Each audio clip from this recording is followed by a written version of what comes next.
Hey Star Wars fans, Jesse back again with another video, and I would like to say thank you for everyone to supporting our channel. And if you're new to looking at our channel or videos, please go ahead and click on that subscribe button.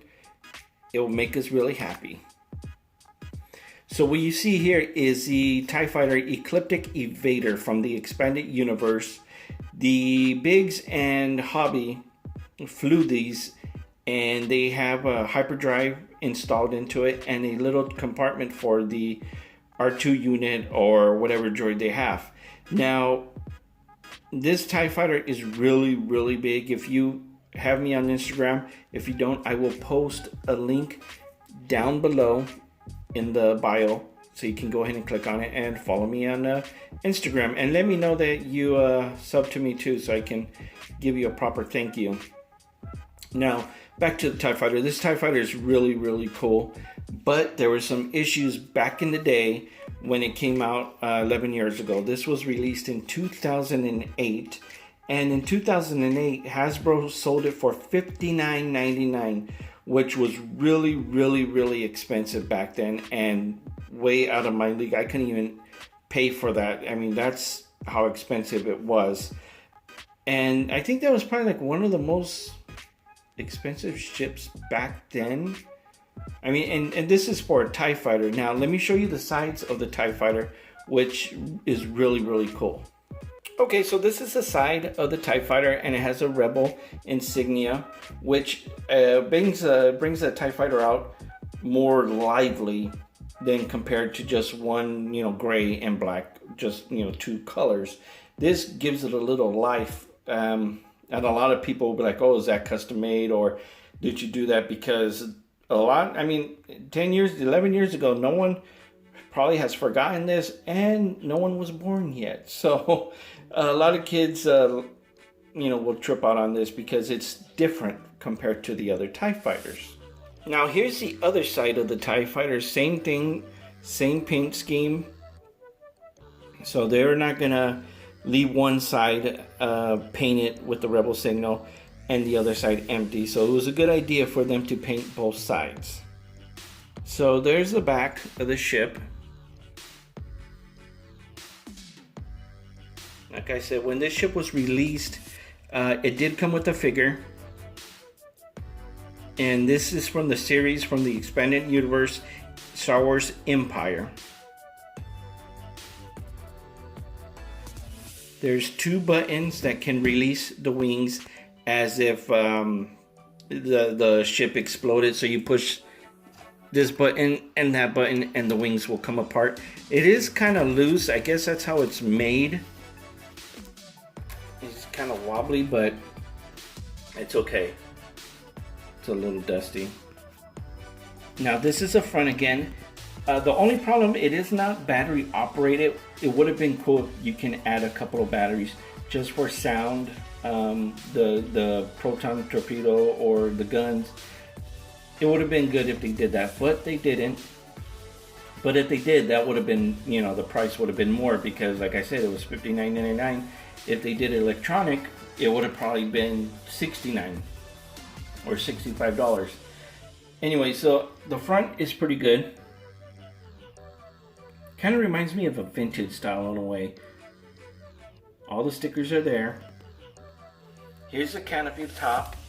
I unhooked it because I don't want to deal with it. And hey, there's a AT-AT driver flying the TIE Fighter. The Ecliptic TIE Fighter. So that's that. So now the issue with this one, there was a lot. Well, actually, there wasn't a lot of TIE Fighters being sold. So what happened was they went to smaller stores, and Rite Aid actually got a lot of them. I mean, tons. And they lowered the price to, $9.99, which a lot of people bought. Now this one, I didn't pay for it. It was, well, actually I did. I bought it off my nephew for, I think it was 10 or 15 bucks. I bought it off of him,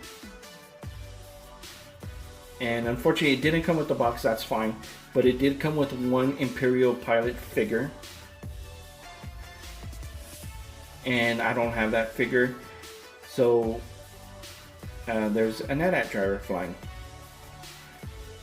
So yeah, so the problem was with this one, it was, like I said, it was $59.99. This is a great vehicle to have because it's worth the height. I mean, not the $60, but this is it's really big. You can really do some great photography pictures with this, like I did on my Instagram, Star Wars Fanatic 7676. I will post my link down below, and go ahead and subscribe to YouTube channel. Thank you. Anyways, so the size is really cool. If you can find it for cheap, excellent. I would estimate, if it's an open box, or if it doesn't come with the box and it comes with the figure, I would say between 20 and 25 bucks I would pay for this out of pocket, used, brand new, in box. I don't know, maybe $30-$40 I would pay for it. No more than 50 and up, because I mean the turnaround value, if you really want to sell it, you don't know who really wants to pay for that also. So I would look around first and see how much you can get this for at a cheaper price. There we go. That's the top. Like I said, buttons here, buttons there. Let's go ahead and do that. So now let's do this side.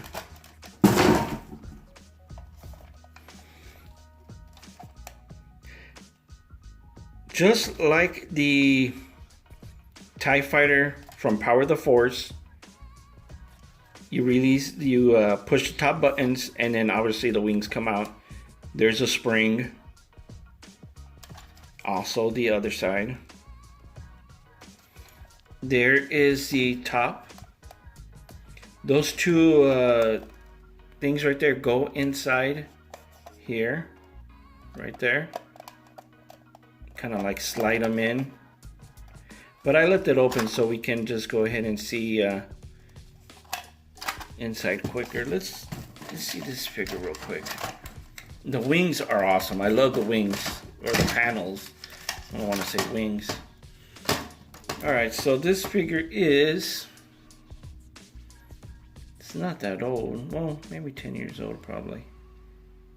Let's see if I can find a date.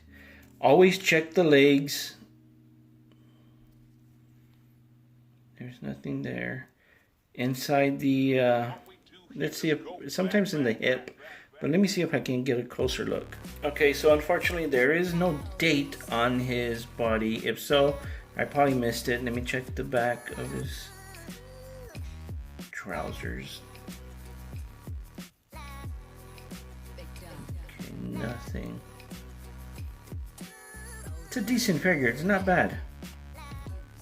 I think these are from the, I don't want to say Legacy collection, maybe? I don't remember.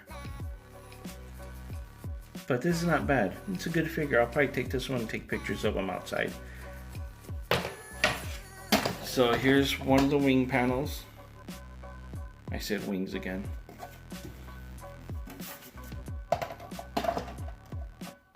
I love the Expanded Universe books. If you guys haven't read them yet, I recommend Rogue Squadron series. That is an amazing series. I was hooked. I would actually read my books at work, and I would take time during work and be like, all right, well, let me read real quick, 10 minutes. Come to think about it, I read pretty much all my books on work, from finishing my work and taking maybe 10 minutes, maybe every hour or so to read a chapter or so, or a few pages. Read on my lunch, read when I got home, because those books were addicting. The Rogue Squadron books, really informative. If you guys want to get into the real Expanded Universe, not this Disney crap, I highly suggest picking up those books. They'll probably say Legends on them, but to me it's always the Expanded Universe. And there's the storylines of, not in the books, but I'm sorry, not in the Rogue Squadron books, but in the other books, Darth Bane. That's a great series. That's 3 books, 3 or 4 books. I think it's 3 books. And then you have the Old Republic, and you have the comic books of the Old Republic. You have Shadows of the Empire, which takes place right after Empire Strikes Back and right in the beginning of Return of the Jedi. So if you guys are new to the books, I recommend you looking into the Expanded Universe books. Those are great stories to read. You will not be disappointed. Alright guys, so this is it. It's come to an end. Thank you for watching, and please like, comment, and subscribe. Hit my Instagram page. I will post the link down below once again. And remember, may the Force be with you. See you next time.